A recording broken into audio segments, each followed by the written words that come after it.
नमस्कार दोस्तों, आप सभी लोगों का स्टडी IQ अकेडमी स्वागत है। आप सभी विद्यार्थियों के लिए बहुत ही महत्वपूर्ण नया आदेश जारी हो चुका है राजस्थान कर्मचारी चयन बोर्ड के द्वारा। दोस्तों 1 अप्रैल 2026 से ये अब आदेश जो है लागू होने वाला है। तो आने वाली जो LDC परीक्षा होगी, JN होगी, पटवारी, वीडियो, रीट इत्यादि जितने भी भर्तियां होती है RSSB बोर्ड के द्वारा, उनमें अब से ये आदेश लागू होगा 1 अप्रैल 2026 से। अभी जो है नया आदेश जारी हो चुका है। आप सभी जो विद्यार्थी जो है इस वीडियो को अधिक से अधिक शेयर करें। अब क्या है ड्रेस कोड, क्या होने वाला है और क्या नहीं होने वाला है, पूरी जानकारी अभी जो आदेश जारी हुआ है इसमें बताने वाला हूं। तो आप देख सकते हो राजस्थान कर्मचारी चयन बोर्ड जयपुर दुर्गापुरा से दोस्तों ये आदेश जारी हो चुका है। आप देख सकते हो आदेश विषय है बोर्ड द्वारा आयोजित की जाने वाली परीक्षाओं में अभ्यर्थियों को पालन हेतु ड्रेस कोड से संबंधित यहाँ पर निर्देश जारी किए गए हैं। क्या निर्देश है आगे देखेंगे। पहले उससे पहले एक महत्वपूर्ण अपडेट है। उपयुक्त विषयांतर्गत बोर्ड द्वारा जारी ड्रेस कोड के निर्देशों में आंशिक परिवर्तन किया गया है, जो निम्नानुसार 1 अप्रैल 2026 से प्रभावी होंगे। राजस्थान कर्मचारी चयन बोर्ड द्वारा आयोजित परीक्षाओं में निष्पक्षता, पारदर्शिता, शुचितापूर्ण आयोजित दृष्टिगत परीक्षार्थियों को बैठने हेतु निम्नानुसार जो ड्रेस कोड की पालना करना आवश्यक होगा। आगे लिखा हुआ है कि उक्त ड्रेस कोड में आने पर ही परीक्षार्थियों को परीक्षा केंद्र, आपके जो एग्जाम हॉल है उसमें प्रवेश दिया जाएगा। इस ड्रेस कोड का मुख्य उद्देश्य परीक्षार्थियों की जांच कर यह सुनिश्चित करना है कि वह अपने साथ Bluetooth device, calculator, smart watch, electronic item, कोई अनफेयर जैसे चाकू वगैरह, पिस्टल इत्यादि साथ लेकर नहीं आए हो। ड्रेस कोड का उद्देश्य इन सभी अनुचित साधनों के उपयोग को जांच कर रोकना है। तो क्या क्या अलाउ है और क्या अलाउ नहीं है, ये हम जो है यहाँ पर कुछ पॉइंटों में जानेंगे और आपको इसका पालन करना है। ये चीजें तो लानी है और ये चीजें नहीं लानी है, वो आप ध्यान से देखो। ड्रेस कोड जिसकी अनुमति है वह इधर लिखा हुआ है, जिसकी अनुमति नहीं है वह इधर लिखा हुआ है। पहले पॉइंट में जैसे कि लिखा हुआ है, पुरुष अभ्यर्थी सामान्य परिधान, जो सामान्य कपड़े होते हैं उसमें आएंगे पुरुष यथा, यानी कि पूरी आदि आस्तीन की शर्ट, टी शर्ट, कुर्ता पायजामा, पैंट पहन करके आएंगे। ये आप यहाँ पर देख सकते हैं, पूरी आदि आस्तीन की शर्ट टी शर्ट आप पहन के, कुर्ता पायजामा पैंट पहन करके आ सकते हैं। क्या नहीं लाना है, यहाँ पॉइंट नंबर 1 में लिखा हुआ है, परीक्षार्थियों को मुख्यतः यहाँ पर जो वॉच होती है, स्मार्ट वॉच होती है, ब्लूटूथ डिवाइस है, कैलकुलेटर है, मोबाइल है या अन्य कोई भी इलेक्ट्रॉनिक जो डिवाइस होती है, किसी भी प्रकार का यंत्र कम्युनिकेशन किया जा सके या जो परीक्षार्थी को पेपर लीक करने में अनुचित मदद कर सके, ऐसी वस्तु पर पाबंदी होगी। अतः जांच एजेंसी ड्रेस कोड की गहन जांच करेगी। तो ये लिखा हुआ है। इधर लिखा हुआ है महिलाओं के लिए, पुरुष वाला देख लिया, महिलाओं के लिए क्या अलाउ है।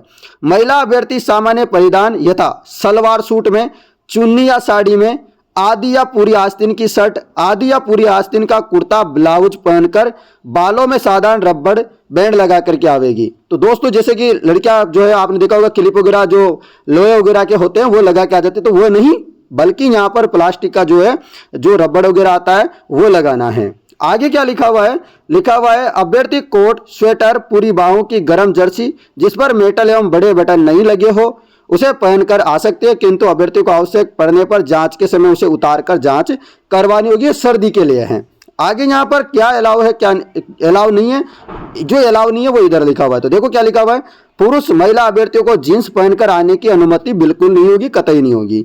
यदि अपवाद स्वरूप कोई अभ्यर्थी जींस पहनकर आता है तो उसे परीक्षा में वंचित नहीं किया जाएगा। उसकी गहन जांच, गलती से मान लो कोई पहन के आ जाए तो उसकी परीक्षा से वंचित नहीं करेंगे, उसकी जांच करेंगे। महिला अभ्यर्थी की जांच महिला अधिकारी कार्मिक द्वारा करेंगे। तो महिला की जांच जो है महिला द्वारा की जाएगी। करवा कर यह सुनिश्चित कर लिया जाना आवश्यक होगा कि उसके पास किसी भी प्रकार का ब्लूटूथ आदि डिवाइस नहीं है, तत्पश्चात परीक्षा में प्रवेश की अनुमति दी जाएगी तथा इस संबंध में अभ्यर्थी से वचन पत्र भरवाया जाएगा। मतलब उससे बहुत सारी कार्यवाही करवाई जाएगी कि मेरे पास कछु भी नहीं है, मैं बिल्कुल निहत्था हूं, मेरे पास कोई भी इलेक्ट्रॉनिक डिवाइस नहीं है। आगे यहां पर देखेंगे तो आगे लिखा हुआ है चौथे पॉइंट में, परीक्षार्थी को कांच की पतली चूड़ियां पहनकर आने की अनुमति होगी।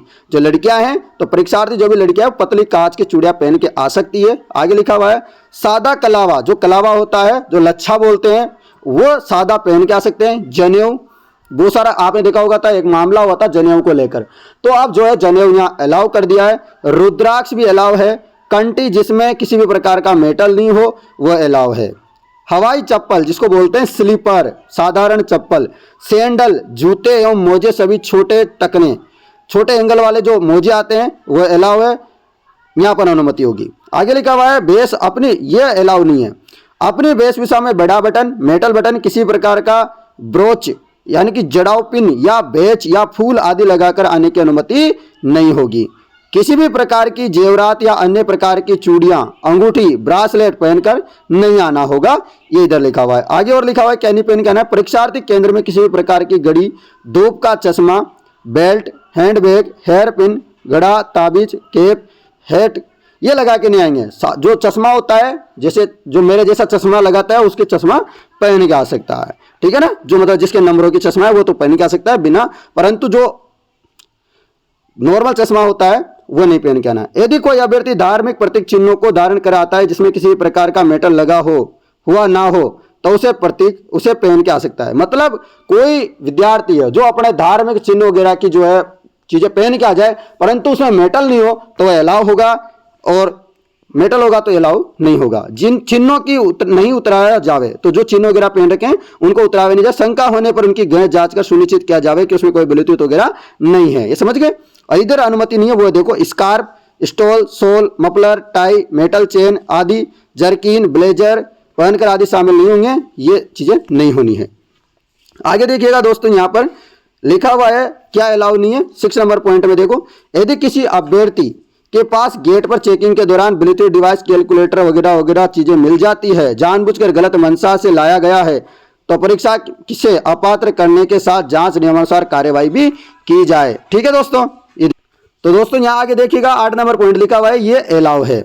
गृह विभाग राजस्थान सरकार जयपुर द्वारा जारी परिपत्र संख्या आप देख सकते हो, ये दिनांक 9/7/2025 के अनुसार सिख धर्म के अभ्यर्थियों को कड़ा, कृपाण एवं पगड़ी आदि धार्मिक प्रतीकों को धारण कर परीक्षा में शामिल होने की अनुमति दी जाए, किंतु कृपाण छोटी साइज की हो। जो कृपाण होती है आपने देखा होगा सिख धर्म के जो लोग होते हैं उनके पास कृपाण होती है, वो छोटी होनी चाहिए, किंतु कृपाण छोटी साइज की हो, कवर्ड होनी चाहिए, मतलब छुपी हुई होनी चाहिए।